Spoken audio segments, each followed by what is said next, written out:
కొండపి కేంద్రంగా ఈ రోజు జరిగిన పురపాలక మరియు పట్టణ అభివృద్ధి శాఖ మంత్రి ఆదిమూలపు సురేష్ పరిచయ కార్యక్రమం సీతారామ కళ్యాణ మండపంలో నిర్వహించారు. ఈ కార్యక్రమంలో రీజనల్ కోఆర్డినేటర్ విజయసాయిరెడ్డి, న్యాయ సలహాదారులు జూపూడి ప్రభాకర్, కొండెపి నియోజకవర్గం ఇన్ఛార్జ్ ఆదిమూలపు సురేష్ పాల్గొన్నారు. ఈ కార్యక్రమంలో ప్రకాశం జిల్లా ముఖ్య నాయకులు బాలినేని శ్రీనివాసరెడ్డి, స్థానిక ఎంపీ మాగుంట శ్రీనివాసరెడ్డి, మాజీ కొండెపి వైఎస్ఆర్సీపీ సమన్వయకర్త మాదాసి వెంకయ్య రాకపోవడంతో ఆ సభలో లోటు కనిపించింది. వారు రాకపోవడంతో కొండెపి నియోజకవర్గంలోని కొన్ని మండలాల ముఖ్య నాయకులు రాకపోవడం గమనార్హం. ఈ విషయం తెలిసిన ఓటర్లు అయోమయంలో ఉన్నారు. ఈ పరిచయ కార్యక్రమంలో ఆదిమనపు సురేష్ కి కొండెపి నియోజకవర్గంలో అసమ్మతి సెగ మొదలవుతుంది అన్న విషయంలో వైఎస్ఆర్సీపీ క్యాడర్ ఎటు చూడాలో అర్థం కాని అయోమయంలో ఉన్నారు. కూడా ఎన్నికల కమిషన్ కి వైఎస్ఆర్ కాంగ్రెస్ పార్టీ సబ్మిట్ చేయడం జరిగింది. ఎన్నికల కమిషన్ తప్పకుండా చర్యలు తీసుకుంటామన్నటువంటి హామీ ఇవ్వడం జరిగింది. సార్, ఇప్పుడు మూడో లిస్టులో మన ప్రకాశం జిల్లాకి కొంతమంది ఇవ్వలేదు, అదేవిధంగా పార్టీ కొంచెం దూరంగా ఉన్నారు, జగన్ అపాయింట్మెంట్ ఇవ్వలేదని చెప్పి బాలినేని గత 3 నుంచి అయోమయం ఉందని కార్యకర్తలు ఆవేదనలో ఉన్నారు. బాలినేని వాసన్న గారికి ఎటువంటి సమస్య లేదు. ఆయన ఈ యొక్క జిల్లాకు సంబంధించి అత్యంత విలువైనటువంటి నాయకుడు మన జిల్లాకి. ఆయనకు పార్టీలో ఉన్నటువంటి ప్రాధాన్యత ఏ రోజుకి తగ్గదు. ఆయన స్థానం ఆయనకు ఉంటుంది. మూడు లిస్టులు రిలీజ్ చేయడం జరిగింది, విడుదల చేయడం జరిగింది. త్వరలో 4 ఇంకొక లిస్టు కూడా రిలీజ్ చేయడం జరుగుతుంది.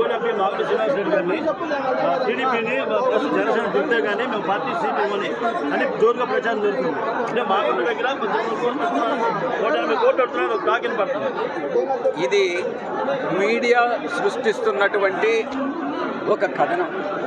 చంద్రబాబు తెలుగుదేశం పార్టీ సృష్టిస్తున్నటువంటి ఒక కథనం. నేను ఒక్కటే చెప్తా ఉన్నాను, రాజకీయ పార్టీ అంటే వైఎస్ఆర్ కాంగ్రెస్ పార్టీ వాళ్ళు తెలుగుదేశం పార్టీని విమర్శించవచ్చు, తెలుగుదేశం పార్టీ వాళ్ళు అలాగే వైఎస్ఆర్ కాంగ్రెస్ పార్టీని విమర్శిస్తారు. ప్రతి విమర్శలు అన్నటువంటివి రాజకీయాల్లో సహజమైనటువంటివి. ప్రజలే నిర్ణయిస్తారు ఏ రాజకీయ పార్టీకి అధికారం ఇవ్వాలి, ఎవరు ప్రజలకు మేలు.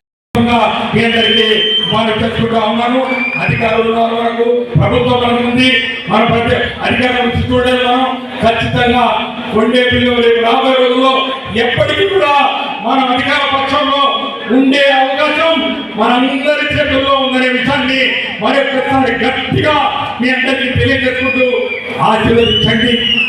అవకాశాన్ని సద్వినియోగం చేసుకుంటాను. నేను మీ అందరి వాళ్ళను, నాకెవరికి మరి భేదభావాలు లేవు, అందరినీ కలుపుకుపోతాననే ఒక మనస్తత్వం ఉందని జగనన్న గారు నమ్మారు. ఆ నమ్మకాన్ని నేను నిలబెట్టుకుంటాను. మీ అందరినీ కలుసుకుంటాను. మీ అందరి చల్లని దీవెనలు, మీ యొక్క ఆలోచనలు, మీ యొక్క భావనలు, మీ యొక్క సమస్యలు అన్నీ కూడా అందరూ కలిసి మరి పరిష్కరించుకుందాం.